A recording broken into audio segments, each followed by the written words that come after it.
De mémoire de paysans, on n'avait jamais vu une telle colère dans le département. En 6 mois, les éleveurs des Deux-Sèvres ont mené plus de 20 actions commando. La cible, les cargaisons de viande étrangère, comme ce camion intercepté à Parthenay, en provenance d'un pays de la communauté. Il vient de Hollande et puis bon, a priori, ce serait vraisemblablement de la viande qui aurait transité par les pays de l'Est parce que c'est pas tout à fait le type de viande qu'ils produisent habituellement. Mais enfin bon, tout ça pour montrer que les frontières sont des vrais passoires. Et vous avez tout un réseau comme ça dans le blocage Mais on peut bloquer tout le pays si on veut. non, mais c'est vrai, c'est pas des blagues. Il suffit de lever le petit doigt. Ça, il faut bien que les gouvernants en prennent conscience. Nous, on est motivés, on veut vivre de notre métier, on veut que notre région continue à vivre de l'agriculture et puis on se battra pour, c'est tout.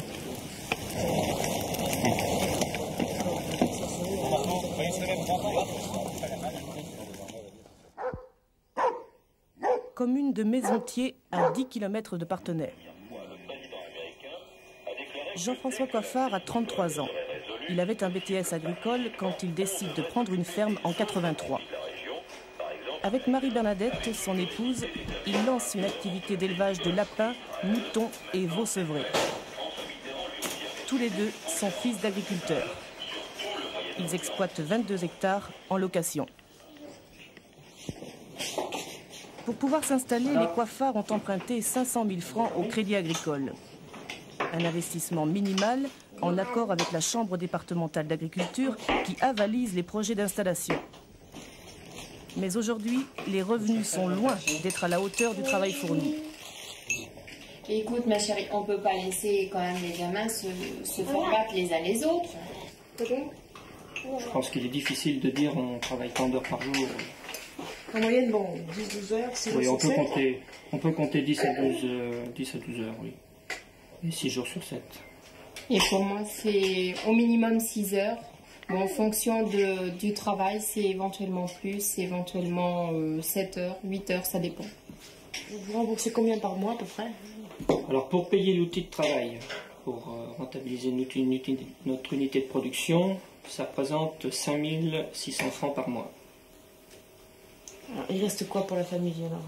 Il nous reste 4 600 francs par mois pour vivre, en sachant que bon, là-dessus, il y a quand même notre loyer pour la maison, et sinon après tous les frais de ménage. 4 600 francs, c'était en 89, avec un loyer de 1000 francs par mois. Mais en 90, le revenu des Coiffards a diminué de moitié. Depuis le début de l'année, il se verse en moyenne 2500 francs par mois. Un demi-SMIC pour 2 temps pleins. Allez.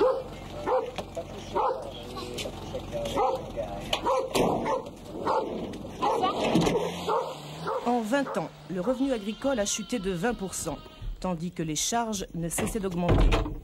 Mais avec l'effondrement des cours de la viande, la situation s'est aggravée. Jean-François a 140 brebis. En un an, le prix du kilo de mouton a baissé de 20%. Résultat, un revenu zéro pour l'année 90. Pour l'année 84, le prix moyen était de presque 32 francs de moyenne sur l'année. Et cette année, on va tourner autour de 27 francs. Donc ça veut dire que le coût de vente de l'agneau actuellement correspond à peu près au coût de revient. Donc le calcul est simple à faire, on ne va rien gagner du tout sur l'engraissement des agneaux cette année. Autre fait aggravant, la sécheresse. Il n'a pas plu du tout de mai à septembre. C'est déprimant, c'est sûr que c'est déprimant parce que on n'arrive pas à faire correctement son travail d'éleveur et d'agriculteur. Il y a toujours de la sécheresse. Cette année, c'est vrai, il y a la sécheresse, il y a les cours en plus. Malgré tout, on a quand même un certain amour pour les bêtes. Je crois que c'est ce qui nous fait tenir. Sinon, il est évident qu'on lâcherait les brebis sur la route et on s'en occuperait pas. Bernard Gravière est vétérinaire. Depuis la crise, Jean-François ne l'appelle que pour le suivi des troupeaux. Si une brebis est malade, désormais il la laisse crever. La valeur de l'animal ne justifie plus les soins vétérinaires.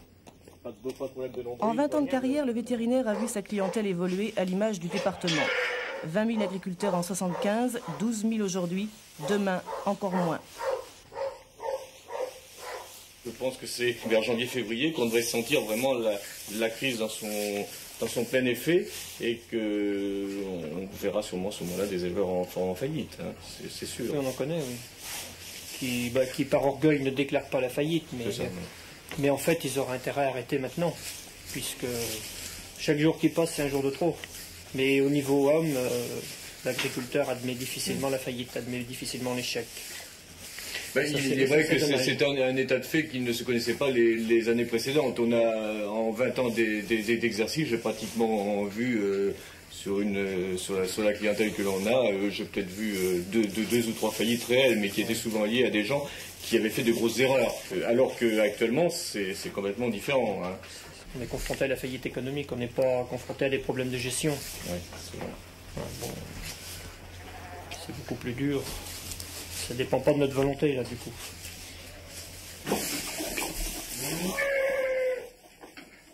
Alors, donc, il manque 5 petites mademoiselles. Alors, cette année, les coiffeurs éviteront la faillite grâce à l'élevage des lapins, une activité plutôt stable.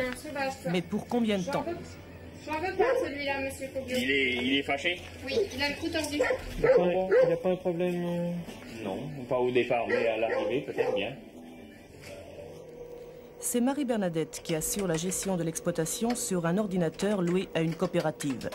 Si la crise persiste, les coiffeurs envisagent de partir, la mort dans l'âme. Car en agriculture, la faillite n'annule pas les dettes.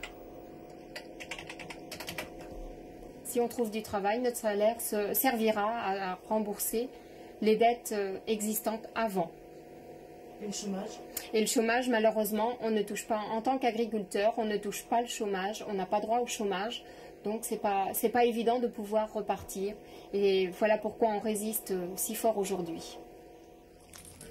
Cette année, la famille Coiffard n'a pris que 2 jours de vacances pour limiter les dépenses.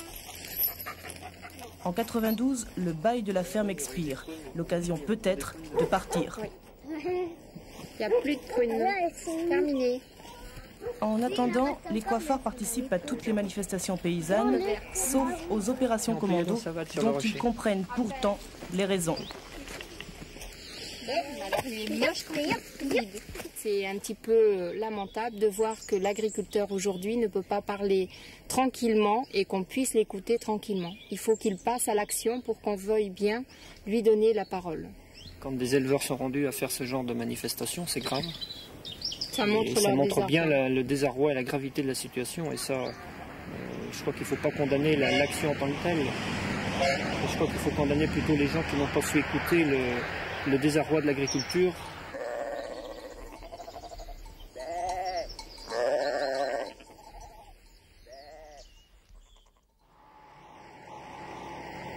À 3 km de chez les coiffeurs, Chiché, une commune rurale de 1300 habitants.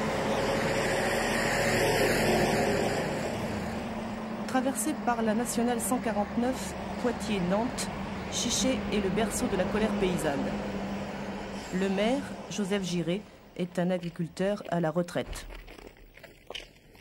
C'est ici, sur cette place, qu'a intercepté le premier camion étranger transportant de la viande. C'était un camion anglais et les agriculteurs l'ont conduit dans la forêt toute proche, à 3 km, où ils ont déchargé la cargaison et pendu des produits pour rendre la viande impropre. C'était le 25 juin dernier. Depuis, Joseph Giré a fait les comptes pour sa commune. 100 agriculteurs, 12 500 brebis, 3 000 bovins. Avec l'effondrement des cours de la viande et la sécheresse, Chiché a perdu 12 millions de francs, soit 1% des aides accordées par le gouvernement à la France entière. 7 milliards de centimes qui est perdu. Il va y avoir maintenant l'onde de choc. Les premiers intéressés, ce sont les artisans et commerçants qui vivent dans notre commune. Puis ensuite, ce seront ceux qui sont en amont et en aval de l'agriculture dans un secteur plus grand. Et ensuite, toujours plus grand. Par exemple, les marchands de matériel agricole, les constructeurs. Tous ceux qui sont, je vous dis, en amont et en aval. Réunion d'information sur le dégrèvement d'impôts lié à la sécheresse. Chers amis, pour pouvoir en bénéficier, les agriculteurs doivent inscrire dans un formulaire le montant des pertes. Le maire annonce voici les les chiffres pourcentages officiels. qu'on vous propose de mettre. Alors, en maïs, grain ou en silage, 70 à 80% de pertes. En prairie permanente, 50 à 60%.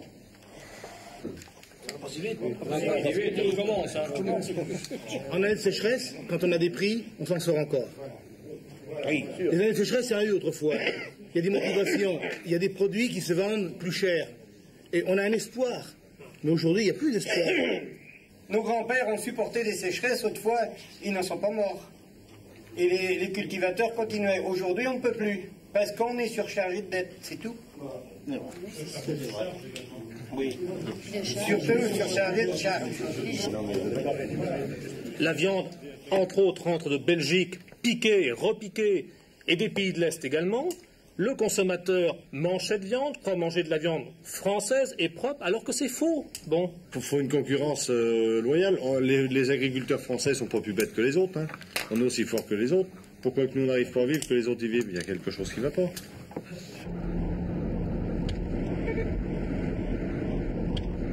4 heures du matin, sur une route des Deux-Sèvres. Roland Amtaud téléphone au marché de Rungis. À 47 ans, il est l'un des principaux négociants de viande français. Je voulais savoir l'ambiance du marché. En gros, très calme. Beaucoup de viande étrangère? Oui, toujours autant. Là, c'est le frigo mouton, recette. Roland Amtaud dirige une entreprise familiale qui comprend 12 sociétés, dont 7 consacrées à la viande. Là, ici, il y en a à peu près 1000. Actifs dans 10 abattoirs de l'ouest de la France, les frères Amtaud commercialisent 70% de l'abattage des Deux-Sèvres, soit un total de 10 000 moutons et 2 000 bovins chaque semaine.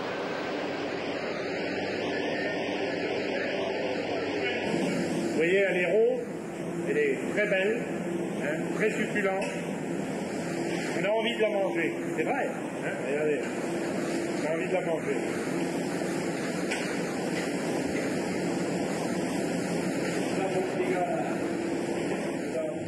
« 6 heures du matin. Comme chaque mercredi, Roland Amtaud se rend à la foire de Parthenay. Il découvre la cargaison de viande brûlée l'avant-veille. Il y a eu on a vidé 20 tonnes de viande étrangères qui sont arrivées ici. C'est les éleveurs. Voilà, vous voyez. Quel effet ça vous fait, ça? Ça me fait mal au cœur. Ça va? C'est en signe de protestation que la ville de Parthenay a laissé pourrir la viande sur place. La cargaison ne sera évacuée qu'à la fin du marché. Avec une capacité de 3000 bovins, la foire de Parthenay représente le deuxième marché français. Chaque semaine, 2000 opérateurs viennent marchander. Les négociations commencent à 8 heures battantes. À 9 heures, tout doit être terminé. C'est la loi du marché. En tête, Roland Amtaud, le roi des maquignons, qui marque chaque bête achetée. Si vous voyez un taureau dans cette forme-là vendu 22,50, je te le payerai 22,50. Et même 23. Alors tu sais le prix que je vais mettre, tu n'auras jamais plus. Mais trouve-moi un, dis-moi, tiens, celui-là est vendu tant, je te le donne. Tu auras un billet de 50 000, tu y fais voir, tu dis c'est celui-là que tu auras si tu trouves mieux. Bon. Pendant que Roland Amtaud fait le plein en bovins, d'autres préparent le marché des ovins, qui commence à 9 heures précises.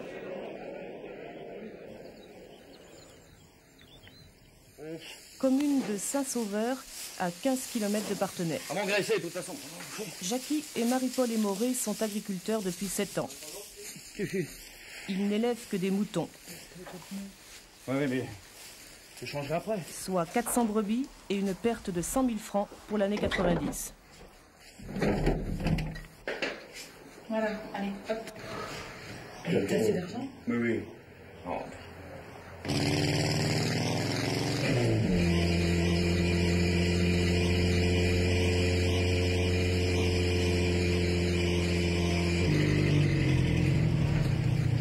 Bonjour, Aymoré Jackie, Saint-Sauveur 8.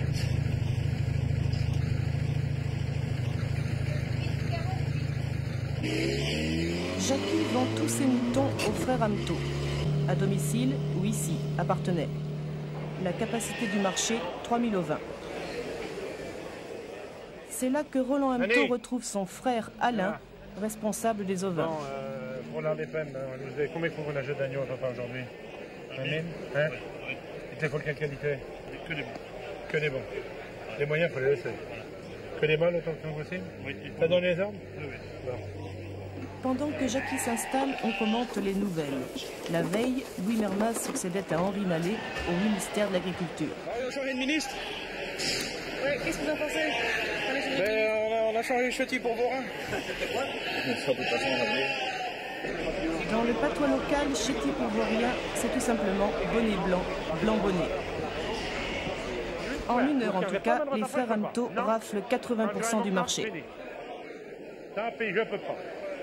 Je vous le dis, hein, je le dis avant, hein, il m'en faut pas 1 000. Hein. C'est pour un autre que je jette. Combien cela? Devant la caméra, les tractations restent cordiales. Mais tout change quand la caméra est cachée.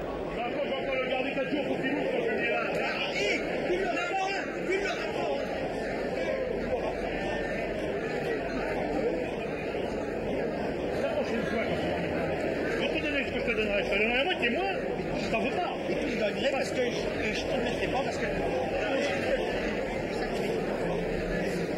Je te remercie, ces petites là.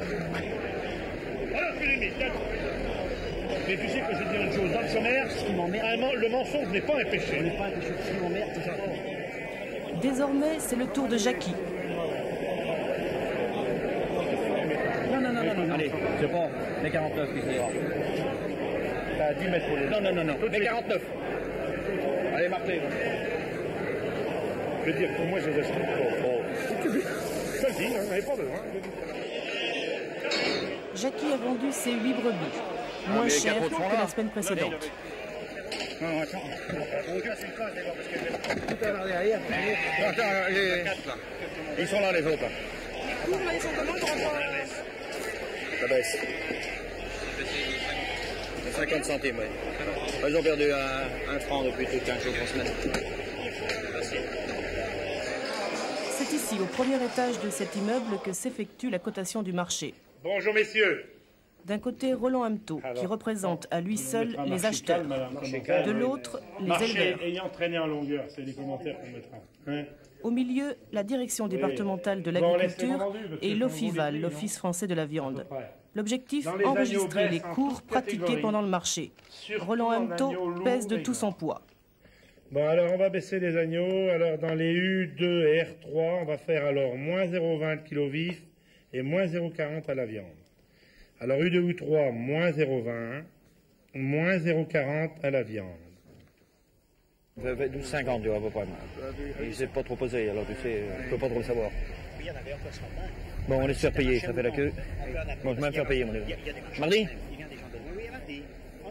C'est à la fin du marché que commence la filière agricole. Sur un produit alimentaire vendu 100 francs aux consommateurs, seuls 23 francs reviennent à l'agriculteur. Une autre raison de la colère.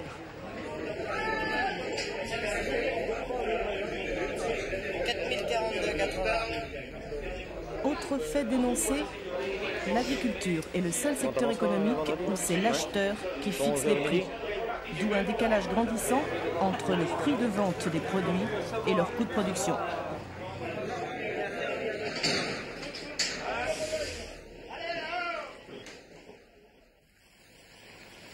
Il est 3 h du matin et c'est désormais une opération de routine. 150 éleveurs font irruption dans un abattoir pour repérer les moutons anglais dont l'importation a augmenté de 30% en 90. Moins cher que les Français en raison de la chute de la livre sterling, les moutons anglais sont vendus avec l'estampille France, Communauté européenne. Une raison supplémentaire de la colère. À peine arrivés, les éleveurs s'affrontent au personnel de l'abattoir.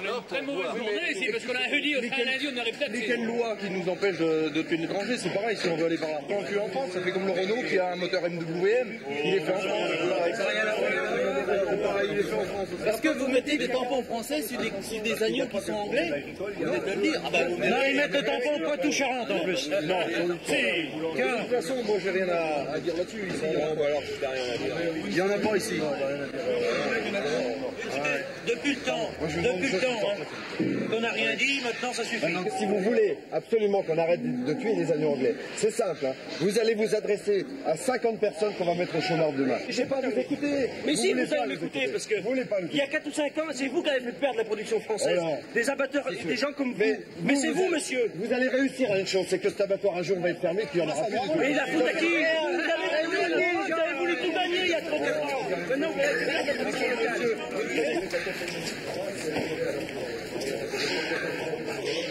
Il faut être clair, il y a une restructuration qui doit se faire au niveau des... Réunion chez Jackie et Marie-Paul, en soutien à 2 agriculteurs aujourd'hui inculpés. Il y a quelques mois, ils avaient participé à une opération commando. Mentalement, psychologiquement, on n'est pas préparé. Disons qu'il y a dans beaucoup de familles beaucoup de découragement, beaucoup de désespoir. Et c'est malheureusement ce qui apporte quelquefois de la révolte. Il y a un an, vous auriez pu vous imaginer vous retrouver dans cette situation d'énervement tel? Jamais.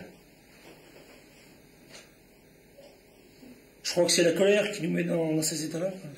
Disons, c'est le climat d'incertitude et, disons, je dirais une politique agricole qui nous laisse pour compte. Ils sont venus à bout. Hein, et puis il arrive un moment où tu étais parti, et puis ça, tu t'arrêtes plus après. Il est temps que les pouvoirs publics comprennent et sachent reconsidérer intelligemment le problème. Il ne faut pas que le cancer se propage. Ça pourrait être trop grave. Je pourrais faire quoi? Le pire. Des vaches qui ont vendu 30 francs le kilo l'an dernier, on les vend 26 francs cette année. Sur une vache de 400 kg, c'est une petite vache, 400 kg de viande, 4 x 4, 16, ça fait 1600 francs. Ils sont pensés où? À la boucherie, le prix est toujours le même. Il y en a une minorité de gens qui s'en foutent plein les poches. Et ceux-là, ils sont pas nombreux, ils savent s'entendre, et puis ils savent la fermer. Mais il y en a. Quant aux frères Amto, ils préparent l'avenir.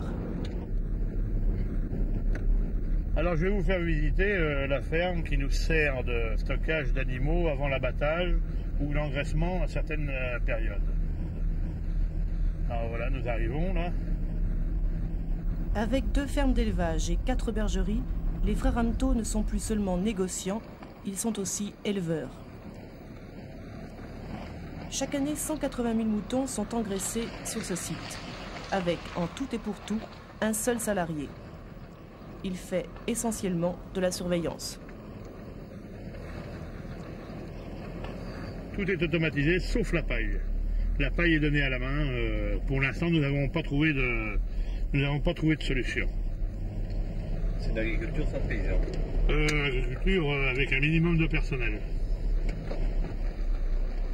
Pour l'heure, les frères Amto ne sont qu'engraisseurs. Ils ne sont pas encore naisseurs, c'est-à-dire qu'ils ne font pas naître les agneaux. Mais jusqu'à quand?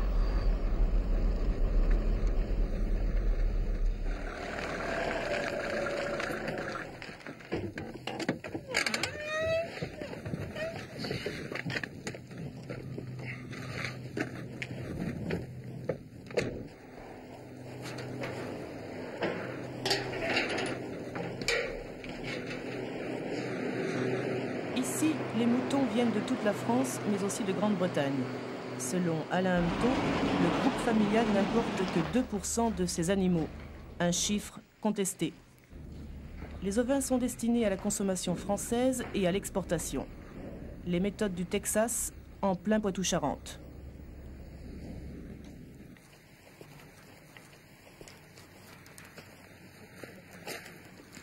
Sid Sid! Quant à Jackie, il s'inquiète pour l'avenir de son exploitation familiale. Allez, va chercher, fais le tour. Car l'agriculture, c'est toute sa vie. Fais le tour. Allez, derrière, fini. Viens là, derrière. Cécide? Accoucher, oui. J'aime ma terre, j'aime bien. J'ai pas envie de vivre à la ville. Pour moi, je suis né là, moi je suis bien chez moi. Vous imaginez? J'aime mon métier. Enfin, si on peut pas en vivre, ben on s'en ira. Vous êtes prêt à partir? Pas pour l'instant, mais si ça continue dans 2 ou 3 ans, oui, peut-être. Ce sera un échec pour vous? Oui.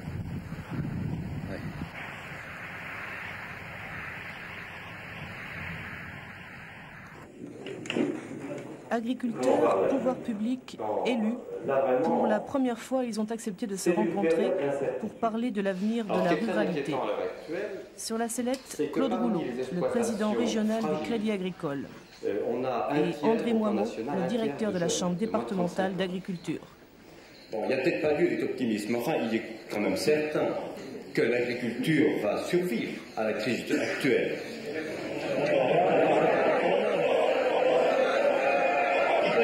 S'il vous plaît, l'intervention soit finie. Mais qu'est-ce que vous faites ici au moment? Monsieur Moimeau, vous avez donné les bases, aussi bien les grands ateliers que les plus petits sont dans la même difficulté. Ce sont les plus endettés qui sont les plus en difficulté. Et ce sont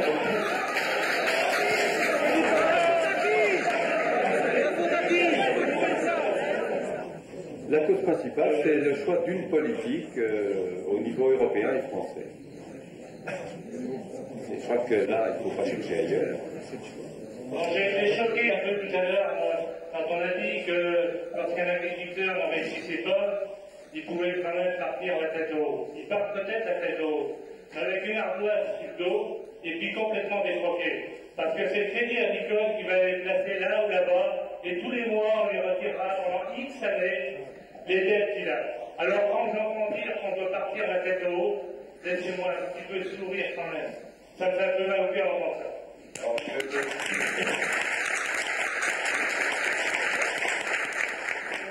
Alors quand même, on peut, dans le pessimisme qu'on peut ressentir ce soir, se poser de grandes interrogations vis-à-vis de son banquier. Tout cela est dramatique. Il faut essayer de le gérer moins mal, c'est vrai, dans le cadre de la dignité des hommes, mais quand on demande le remboursement des dettes, je l'explique au départ, c'est seulement qu'il faut aussi rembourser à ceux qui ont placé. Il y a quelques années, les mineurs lorrains qui ont été obligés de se reconvertir ont touché 200 000 francs chacun. Et les agriculteurs, combien? Et les mineurs lorrains ont été soutenus, il n'y a pas raison de ne pas soutenir les agriculteurs. Tout à fait.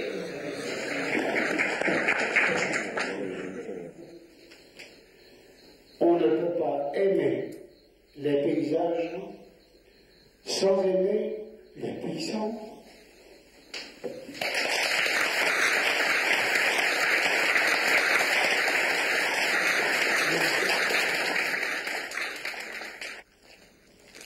Sur la commune de Chiché, la désertification est déjà en marche. Bonjour Georges. Alors ton père est parti à la maison de retraite? Oui, depuis samedi dernier. Ah oui. Mais il ne reste plus beaucoup d'habitants dans le village, dis donc. 5 quoi. 5 habitants. Oui. Alors que vous étiez une trentaine il y a quelques années. Une trentaine, oui. Joseph Giré est inquiet. Avec les agriculteurs, c'est la vie qui s'en va. Jusqu'il y a quelques années, les terres s'arrachaient encore dans notre région. Mais maintenant, on commence, voyez-vous, à avoir des friches. Et surtout, le prix des terres qui baisse. Voyez-vous, cette ferme est à vendre 5 000 francs l'hectare. Et il n'y a pas de repreneur. Il y a 20 ans, ça coûtait combien? 15 000. 15 000. C'est mort, il n'y a plus personne dans le village. Moi, je ne suis pas, moi, je serai tout seul, moi, je ne resterai pas ici. Hein, si je peux trouver une petite maison dans le bourg, hein, parce que c'est bien beau, là, on a 6 km 500 du bourg. Hein, personne ne passe maintenant. Hein, les boulangers. En attendant, une chose est sûre. La politique agricole ne concerne pas uniquement les agriculteurs, mais tous les Français. Quel visage aura la France de demain? La question mérite d'être posée.